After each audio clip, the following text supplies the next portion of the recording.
বন্ধুরা, এখন আমরা যাচ্ছি বাদাম দেখতে। তো তোমরা তো জানো আমরা 1 মাস আগে না, মানে প্রায় 20-25 দিন আগে বাদাম লাগিয়েছিলাম। তো আজকে আমরা বাদাম দেখতে যাচ্ছি। তো তোমাদেরকে দেখাবো আমাদের বাদামের গাছগুলো কত বড় হয়েছে। তো ভিডিওটা শেষ পর্যন্ত দেখতে থাকো। টাটা। তো এখন আমরা মাঠের মধ্যে দিয়ে যাচ্ছি আমাদের বাদাম খেতে। ওই দিকে রয়েছে আমাদের বাদাম ক্ষেতটা। তো দেখো মাঠের কাছে একটা রয়েছে তিল ক্ষেত, আর তিল ক্ষেতে কত সুন্দর ফুল ফুটেছে। তোমাদেরকে কাছ থেকে একটু দেখাচ্ছি, তোমরা দেখো ভিডিওটা। যারা যারা ইউটিউব থেকে দেখতেছো তারা অবশ্যই চ্যানেলটাকে সাবস্ক্রাইব করে রাখবা, আর যারা ফেসবুক থেকে দেখতেছো অবশ্যই পেজটাকে ফলো করবা। তো দেখো তিল ক্ষেতটা কীরকম পাতলা, এইদিকে ছাগল খাইয়ে ফেলছে।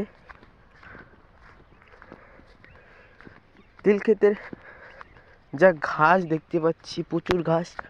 আর দেখো তিলের যে ফুলগুলো না, সেই সুন্দর। আমার কাছে তো ভালোই লাগে, তোমাদেরকে কেমন লাগে সবাই কমেন্টে জানাও। একদম শস্য ফুলের মতো।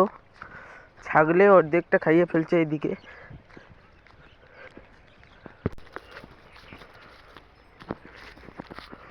ওই সামনে বাস্তবটার ওইখানে রয়েছে আমাদের বাদাম ক্ষেত। তো আমরা প্রায় কাছাকাছি চলে এসেছি। ওই দিকটায় রয়েছে আমাদের বাড়ি, আর আমরা এত দূরে চলে এসেছি বন্ধুরা, ভাবা যায়। তাও আবার মাঠের মধ্যে পায়ে হেঁটে হেঁটে যাচ্ছি।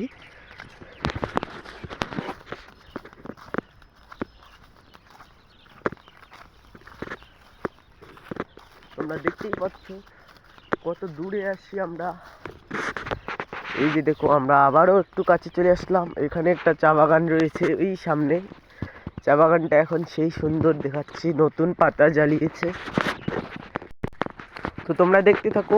আমরা এখন বাদাম ক্ষেতের কাছে এসে গেছি, আর দেখো চা বাগানটা কত সুন্দর দেখাচ্ছে।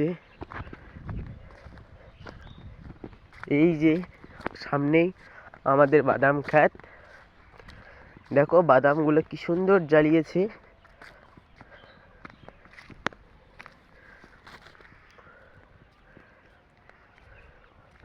তোমাদেরকে চারদিক দিয়ে ঘুরে ঘুরে একটু দেখাচ্ছি। দেখো কত সুন্দর বাদামের গাছগুলো হয়েছে, লাইন লাইন করে লাগিয়েছি আমরা।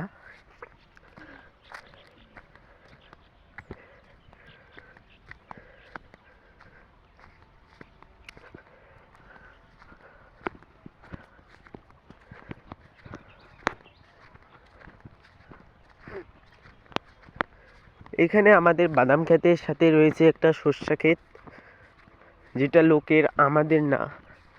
শস্যগুলো ভালো হয়েছে, অনেক ভালো হয়েছে শস্যগুলো। কত সুন্দর বাদাম জ্বালিয়েছে।